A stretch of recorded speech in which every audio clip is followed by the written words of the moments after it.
Merci pour la musique. Merci pour ma planche. Merci pour les nouvelles. Merci d'être sain et sauf. D'être fort. Éternel. Et moderne. Merci d'être recyclable. Et de revivre.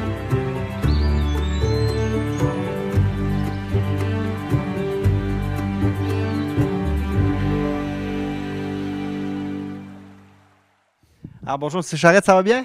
Très bien, vous? Oui, ça va très bien. On est dans ce qu'on peut dire presque vos nouveaux bureaux dans quelques temps. Il faut le mentionner. Hein? Exactement. On déménage de nos bureaux qui étaient situés sur la rue Franquet, ici, au CFL. Là. Alors, parlez-nous un peu de FP Innovation avant qu'on embarque justement dans la vidéo puis toutes les nouvelles technologies qui s'en viennent, tout ça. C'est quoi FP Innovation? Bon, FP Innovation, c'est un institut de recherche but non lucratif. On fait de la recherche sur vraiment toute la chaîne d'approvisionnement forestière, donc vraiment de la souche aller jusqu'aux produits finaux sur les tablettes. Donc on parle ici des opérations forestières, des opérations de transformation, que ce soit en sciage, pâte et papier, bioproduits. Donc vraiment toute la gamme de produits forestiers, on effectue de la recherche là, vraiment d'un bout à l'autre de la chaîne d'approvisionnement. Puis là, il y a combien de personnes qui travaillent, puis c'est des chercheurs, c'est quoi un petit peu les corps de métier? On est environ 425 employés répartis à travers 3 bureaux au Canada, principalement à Montréal, Québec et Vancouver. Je vous dirais qu'il y a à peu près un tiers que c'est des chercheurs, un tiers que c'est des gens qui travaillent à l'administration, puis un autre tiers qui sont des gens qui font du transfert technologique. C'est intéressant. Vous avez un bureau à Vancouver, et puis aussi, est-ce que la nature est différente beaucoup entre les deux, j'imagine? Totalement, totalement. C'est un des buts aussi, là, pourquoi on a un bureau à Vancouver et un autre à Montréal. Donc, les arbres sont beaucoup plus gros, premièrement, dans l'ouest, puis aussi, on a un terrain beaucoup plus accidenté. Là. On a des pentes fortes à beaucoup d'endroits, contrairement ici dans l'est, que les arbres sont plus petits ou c'est un peu plus plat. Là. C'est une des raisons pourquoi on a 2 bureaux à chaque bout du pays. Là. Dans quelques instants, on va voir une vidéo commentée qui s'appelle Foresterie 4.0, mais j'aimerais qu'on en fasse peut-être une petite introduction en premier, parce que c'est vraiment votre base de travail. Vous essayez de trouver toutes les façons possibles et impossibles d'améliorer je dirais pas la récolte forestière, mais tout ce qui se passe en forêt. Là. Exactement. Dans le fond, Foresterie 4.0, c'est un projet d'ampleur que FP Innovation met en place, va lancer cette année. Puis le but principal, c'est vraiment d'amener les technologies de la 4e révolution industrielle dans le domaine forestier. Puis c'est vraiment pour préparer le futur. Comme on va en parler, il y a certains éléments qui sont déjà en place, mais il reste encore beaucoup d'éléments à apporter pour pouvoir dire qu'on a intégré toutes ces nouvelles technologies-là qui sont en train d'émerger dans d'autres domaines manufacturiers. Je me répète souvent dans les émissions qu'on a faites, mais effectivement, on est loin de la période du bûcheron. Là. Il y a encore des bûcherons en forêt, mais ils n'utilisent plus les mêmes moyens technologiques. Là. Eux, comme les autres, comme les machines, tout évolue assez rapidement.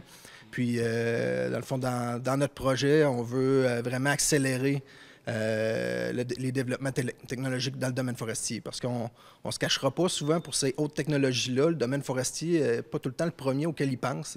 Souvent, les nouvelles technologies vont s'implanter soit dans les pharmaceutiques, dans le domaine médical ou dans le domaine manufacturier de pointe comme l'aéronautique.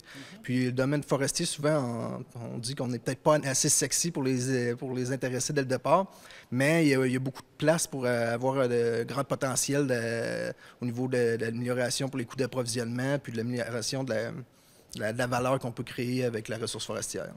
J'aime bien un de vos slogans, justement, dans le montage. Bon bois, bonne usine. Hein? Ça résume tout, je pense. C'est un slogan, c'est pas nouveau. Ça date de plusieurs années, mais on a encore plusieurs défis pour envoyer vraiment la bonne fibre à la bonne usine pour créer le maximum de valeur avec un arbre. Puis à plusieurs points dans la chaîne d'approvisionnement, que ce soit au niveau du transport, pour s'assurer de minimiser les frais de transport, c'est d'envoyer exactement le bon bout de l'arbre à la bonne usine. Puis par la suite, chaque usine est spécialisée aussi. Des usines vont être plus performantes avec du petit bois, d'autres avec du gros bois. C'est d'essayer de voir dans l'ensemble de tous les secteurs qu'on a récoltés, d'envoyer vraiment la bonne bille à la bonne usine pour maximiser, faire une sommation positive là, entre les coûts et les revenus qu'on peut faire en transformant cette fibre-là. Alors, on va arrêter de vous en parler. On va vous le présenter, le vidéo. C'est commenté justement par M. Charette. Et on vous revient tout de suite après. Vous allez voir, il y a peut-être des termes qu'on connaît moins. Donc, on va aller plus en détail par la suite après le petit commentaire du vidéo. Alors, on revient dans quelques instants. FP Innovation lance cette année une initiative transformatrice pour l'industrie forestière. Dans le fond, on va emmener l'industrie forestière dans l'ère de la 4e révolution industrielle. Pourquoi la 4e révolution? C'est qu'il y en a eu 3 autres auparavant. Ce projet-là se nomme Foresterie 4.0. On a 4 composantes à l'intérieur de l'initiative. Donc, la première composante, l'environnement réel, l'Internet de la forêt, les systèmes avancés de production, puis l'optimisation décisionnelle. Au niveau de l'environnement réel, c'est vraiment ici qu'on donne un focus à décrire l'environnement où se passent les opérations. Donc, décrire l'inventaire forestier, tous les attributs de la fibre, les attributs de l'environnement aussi du terrain, tout ce qui se passe aussi au niveau de la machine, toute la donnée qu'on peut prendre à l'aide des capteurs à l'intérieur de la machine. Au final, on veut avoir toutes ces données-là pour être capable de prédire la productivité de l'équipement, prédire aussi le panier de produits final qu'on va retrouver sur le marché. Au niveau de l'Internet de la forêt, notre focus est vraiment à mettre en place les infrastructures qui vont permettre l'échange de données entre chacun des acteurs de la chaîne d'approvisionnement. Puis non seulement juste mettre ces gens-là en connexion, mais d'être capable de faire de l'échange de données massives.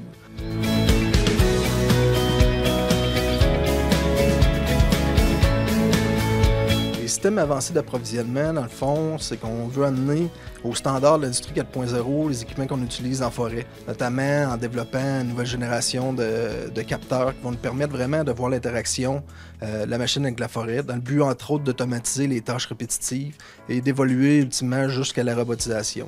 Il y a des technologies comme la réalité augmentée qui vont nous permettre aussi de faciliter le travail de l'opérateur de la machine. Puis ultimement aussi, tous ces capteurs-là vont nous permettre de faire de la téléopération, d'opérer la machine à distance. Au niveau du transport aussi, il reste à implanter des systèmes de transport intelligents. Donc, lorsqu'on aura accès à la position en temps réel de chacun des camions, puis des volumes de bois en bordure de route, on est capable de mettre en place ces systèmes-là pour optimiser le transport. Les camions autonomes aussi devraient faire leur apparition, entre autres, comme on voit sur la vidéo aussi, des convois de camions où on a un opérateur à l'avant et d'autres camions qui suivent en arrière. Puis tout ça va être intégré dans ce qu'on appelle l'optimisation décisionnelle, où on va intégrer toutes les données qui ont été prises en amont de la chaîne d'approvisionnement pour arriver à prendre des décisions optimisées. Dans le fond, tout le temps prendre la meilleure décision en fonction du produit final qu'on veut produire. Donc les meilleures décisions au niveau de l'approvisionnement, les meilleures décisions au niveau du transport, pour être capable de faire une production sur commande, mais dans un environnement manufacturier industriel. Au final, ce qu'on veut, c'est créer un maximum de valeur avec la fibre forestière. Donc ici, on parle des systèmes d'aide à la décision, de plateformes de simulation, d'intelligence artificielle.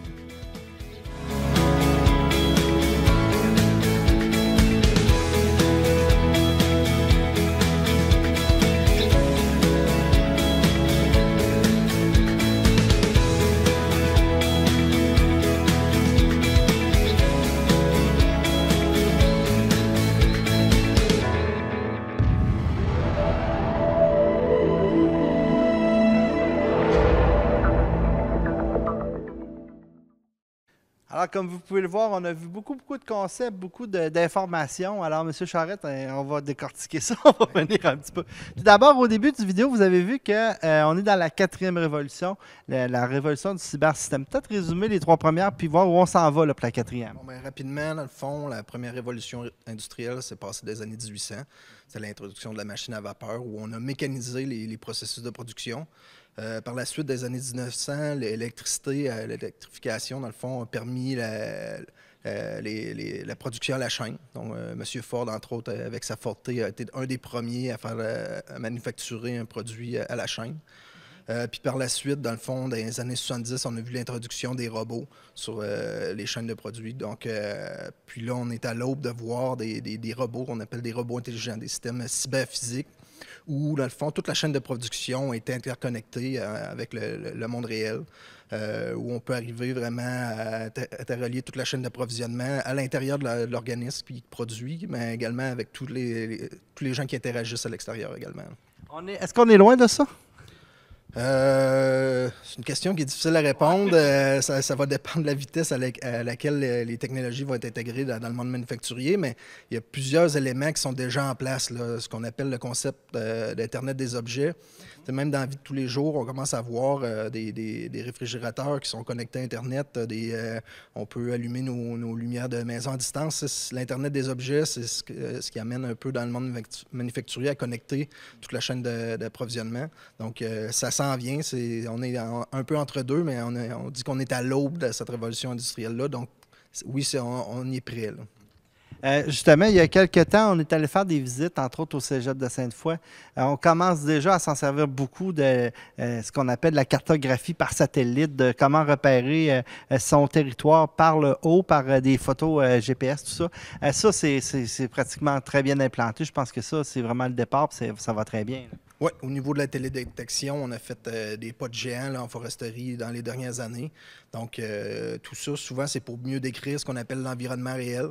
Donc, d'être capable de décrire la forêt en volume, en qualité. Puis aussi, pas juste la forêt, mais aussi le terrain qui l'entoure pour être capable de mieux prédire la productivité de nos machines dans ces secteurs-là.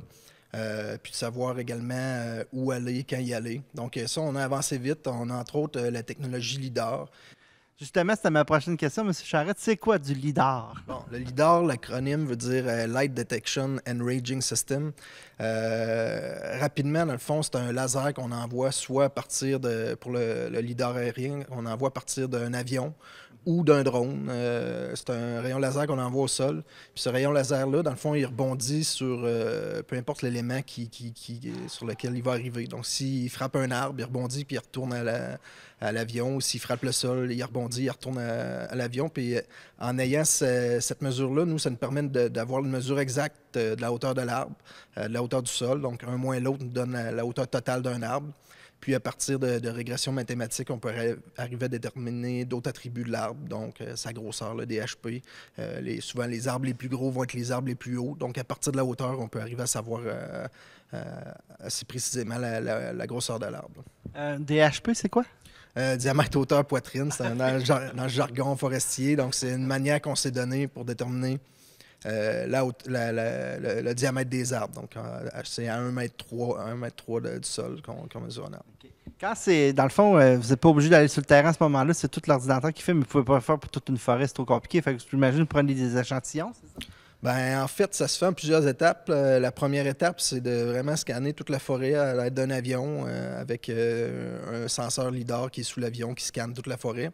Mais par la suite, dans le fond, pour monter les modèles mathématiques qui vont nous permettre de dériver les attributs autres que la hauteur de l'arbre, bien là, il faut aller faire des échantillons sur le terrain pour aller voir un arbre qui, avec le LIDAR qu'il nous a donné, qui était 12 mètres, par exemple, bien, on va aller le mesurer s'il est vraiment 12 mètres, puis c'est quoi son DHP, encore une fois.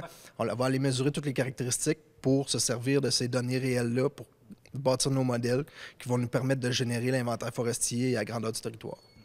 Là, on parle d'inventaire forestier. J'ai le goût de vous dire une question un petit peu non, on pourrait dire, là, mais qu'est-ce que ça donne? Qu'est-ce que ça va donner justement aux entreprises forestières? Est-ce que ça va leur permettre de mieux couper? Ça va leur permettre de mieux connaître leur forêt ou de mieux connaître les essences? Qu'est-ce que ça leur permet de faire? Exactement. Dans le fond, la forêt, c'est pour l'industrie forestière, c'est un peu notre entrepôt de matières brutes. Donc, c'est de savoir où sont les tiges de avec telles caractéristiques qu'on a besoin pour produire les produits forestiers. Donc, en ayant de plus en plus de précision sur les volumes par essence en forêt, on peut arriver à mieux planifier, on peut arriver à mieux prédire aussi la productivité de nos équipements à l'intérieur des peuplements forestiers. Donc, toute la chaîne de valeur, on s'entend que la récolte, ça se passe au début de la chaîne d'approvisionnement. En planifiant de façon optimale dès le départ, en ayant les bons chiffres sur notre forêt, bien, ça va améliorer d'autant plus le reste du processus de transformation du bois. Là, j'ai le goût de vous demander une autre question qui n'est peut-être pas rapport avec le montage, mais après ça, vous transmettez ces informations-là, j'imagine, aux compagnies forestières. Est-ce que vous avez un système justement pour leur donner, parce que j'imagine que vous trouvez des choses, des affaires intéressantes qui peuvent les aider dans leur progression d'entreprise. Est-ce que justement, il y a une façon de fournir l'information? À ce niveau-là, pour ce qui est de l'inventaire forestier au Canada, étant donné que la plupart des forêts sont des forêts publiques, donc qui appartiennent à la population, qui appartiennent à vous et moi, l'inventaire forestier est géré par les provinces, chacune des provinces canadiennes. Puis eux ont un système, dans le fond, pour transformer toutes les données d'inventaire forestier, puis la transmettre aux industriels forestiers qui ont des permis pour exploiter sur le territoire. Okay. Puis, mais tu sais, il y a plusieurs types d'inventaires forestiers. Là. On n'embarquera pas trop dans les détails, mais tu sais, il y a un inventaire de base qui donne, avec certains degrés de précision, les volumes à récolter. Mais lorsqu'on parle des produits qu'on essaie de mettre en place dans la 4e révolution industrielle, c'est d'aller un cran plus loin, c'est d'aller... Parce que présentement, l'inventaire forestier, on l'a à l'échelle d'un peuplement. Un peuplement forestier, c'est une superficie qui est uniforme, là, qui varie là, de quelques hectares, aller jusqu'à, je me rappelle plus exactement de la limite, mais environ 4 hectares d'arbres qui se ressemblent. Mais nous, où on veut aller, c'est vraiment un inventaire forestier à l'échelle de l'arbre. Donc, pour chaque arbre, on aurait ses caractéristiques réelles pour arriver vraiment à faire de la simulation, de la planification beaucoup plus pointue que ce qu'on peut faire en ayant un inventaire à l'échelle du peuplement. Là. C'est assez spécial. Justement, parlant d'affaires spéciales, on va aller faire un petit tour dans les systèmes avancés. Je pense que c'est ça que les gens ils veulent. On a vu entre autres des affaires automatisées, on a entre autres des camions autonomes, la réalité augmentée, on a vu plein de termes. Alors, on va essayer d'y aller. C'est sûr qu'en partant, on parle de capteurs multiples. Quand on parlait tantôt, avant d'aller en onde, ça peut être une GoPro, ça peut être des GPS, ça peut être n'importe quoi. Mais ce qu'on fait, c'est que sur le terrain, on met de plus en plus d'outils pour justement faire de la captation d'informations. Exactement. Dans le fond, nous, ce qu'on veut faire, c'est d'emmener au standard qu'on appelle du 4.0 les équipements forestiers. Puis pour faire ça, dans le fond, on essaie d'embarquer de plus en plus de capteurs sur les machines forestières pour mieux comprendre, dans le fond, l'interaction de la machine avec la forêt, pour éventuellement, dans une première étape, d'automatiser des tâches répétitives. Pour certaines machines, il y a des tâches qui sont très répétitives, qui demandent à l'opérateur, dans le fond, une attention, mais qui n'amènent pas beaucoup de valeur au processus. Donc ça, c'est une première étape, l'automatisation. Puis, une fois qu'on aura tous ces capteurs-là, peut-être qu'on pourra aussi faire de la téléopération, dans le fond, d'opérer la machine, mais à distance. Parce que, vous savez, c'est pas, on n'a pas un gros bassin de jeunes entrepreneurs ou de jeunes qui s'intéressent à aller opérer des machines lorsqu'il faut qu'ils partent à la semaine, aller dans les régions éloignées. Il y a des gens qui aiment ça encore, là. Il y en a encore un peu, mais la plupart des gens veulent quand même rester en ville ou avoir être capable de retourner chez eux tous les soirs. Donc, de pouvoir offrir de la téléopération permettrait peut-être justement d'attirer encore plus les jeunes de la nouvelle génération à venir travailler en foresterie. Donc ça, c'est un peu la deuxième étape après l'automatisation qui pourrait être la téléopération. Si on a les capteurs, les senseurs pour être capable d'opérer notre machine à distance. Puis ultimement, dans le fond, ça va être d'avoir des machines autonomes. Donc, puis, comme étape intermédiaire avant d'avoir une machine autonome, on va devoir être capable de faire ce qu'on appelle de la vision machine, ou le terme anglophone, machine vision, qui nous permet de cartographier l'environnement proche de la machine pour savoir où sont les roches, où sont les arbres, tous les obstacles qui sont autour de la machine pour que l'ordinateur soit capable de gérer l'information de la même manière que les automobiles autonomes qu'on peut voir, le Google Car qui analyse l'image, peut repérer une affiche de stop ou les lignes blanches, les lignes jaunes sur le sol. C'est un peu le même principe qu'on appliquerait à une machine forestière pour être capable de cartographier son environnement et savoir où sont les arbres à récolter, quel obstacle qu'il y a à contourner, suivre un plan de déplacement dans la forêt, là. Donc, il y a plusieurs étapes subséquentes avant de se rendre à une machine autonome. Puis là, on ne parle pas d'un horizon de 5-6 ans. On ne peut pas vous dire exactement quand ça va arriver, mais les machines autonomes, la forêt est probablement un des environnements les plus complexes pour mettre un robot.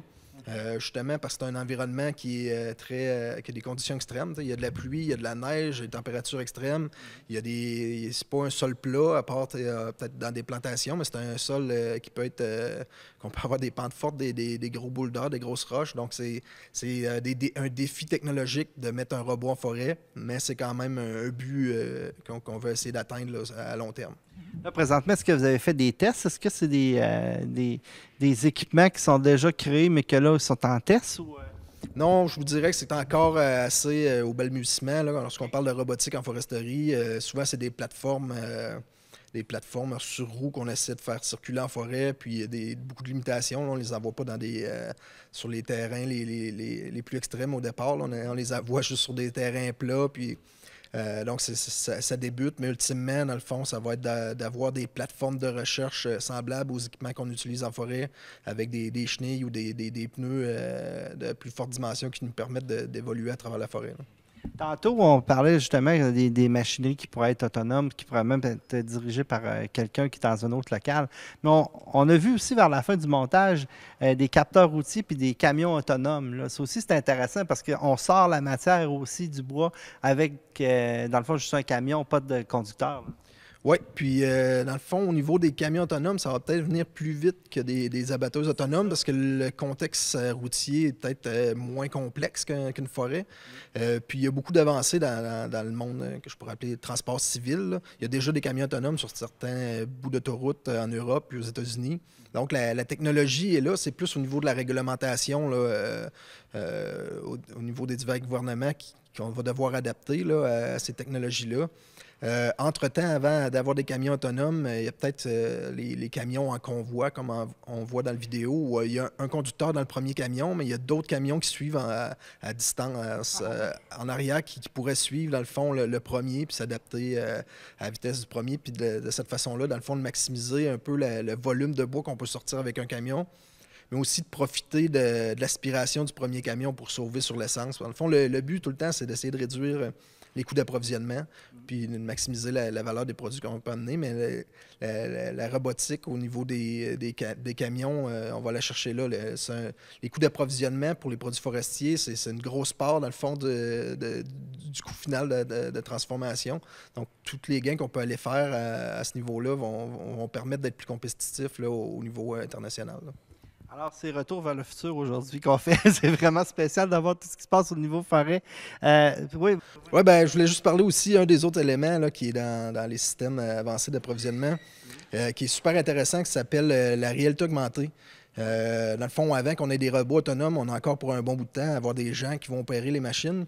Puis la réalité augmentée, ce qui est le fun, c'est que dans le fond, c'est des lunettes, là. Il y a divers producteurs de ces lunettes-là, mais entre autres, les Microsoft HoloLens que nous, on connaît un peu plus, qui sont des lunettes où on voit notre environnement, mais on additionne de l'information. Par exemple, un des petits projets qu'on a en place, c'est d'ajouter la grosseur de l'arbre, le DHP. Quand on regarde un arbre, on le voit qui s'affiche sur l'arbre. Comme ça, l'opérateur, il n'a pas à se demander. Des fois, il y a des décisions à prendre en fonction de la grosseur de l'arbre. Là, il n'a pas besoin d'estimer la grosseur de l'arbre. Il sait exactement la grosseur de cet arbre-là. On pourrait ajouter l'essence, toute l'information que l'opérateur a à avoir pour prendre une bonne décision. Dans le fond, ça, c'est des assistances à l'opération qui vont lui permettre de réduire un peu la charge mentale d'opérer la machine, puis de focusser vraiment sur les parties de son travail qui sont plus critiques, là, de choisir exactement le bon endroit à passer avec sa machine, ainsi de suite, là.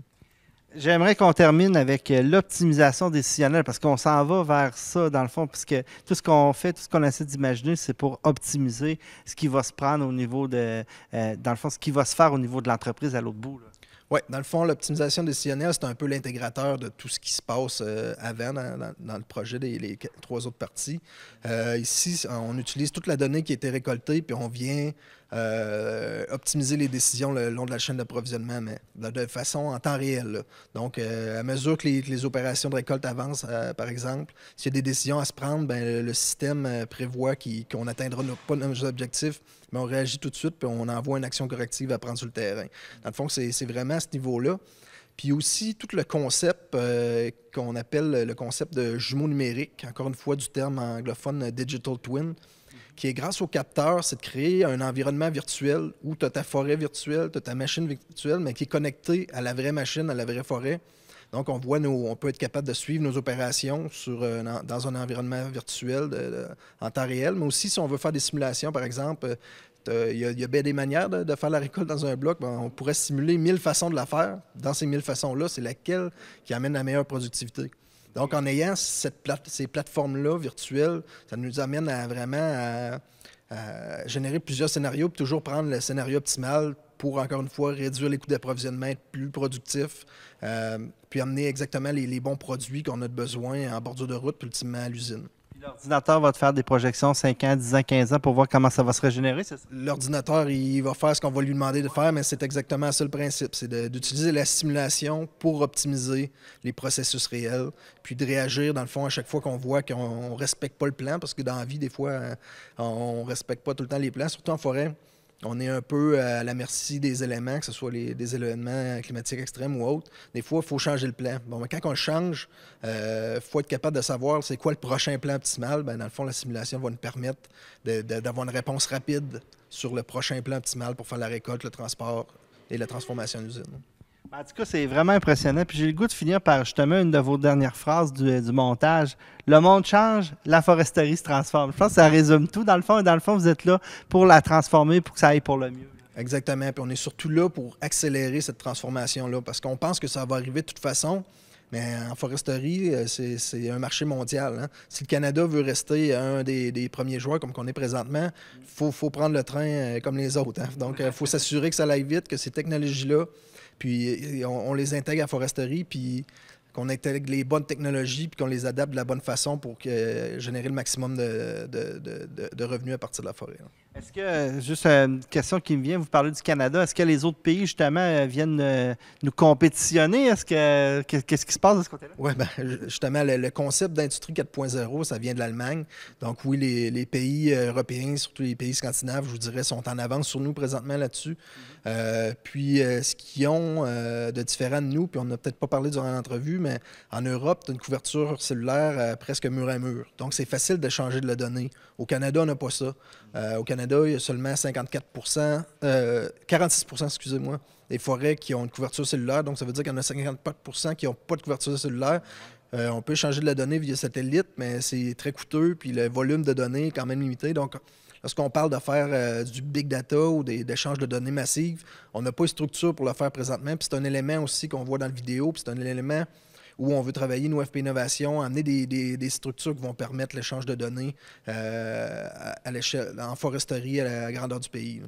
Pour augmenter justement, dans le fond, la couverture que vous pouvez faire de la forêt. Exactement. Ce qui est différent aussi du secteur forestier, des secteurs miniers, par exemple, c'est qu'on se promène toujours. Hein.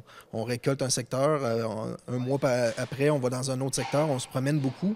Donc, c'est dur d'avoir des infrastructures qui sont fixes. Il faut des infrastructures de communication qui sont mobiles, puis qui sont dans une échelle de prix qui permettent d'être économiquement viables aussi. Donc, c'est un grand défi. C'est d'ailleurs un des éléments critiques de notre initiative. C'est là qu'on met le plus d'efforts au départ.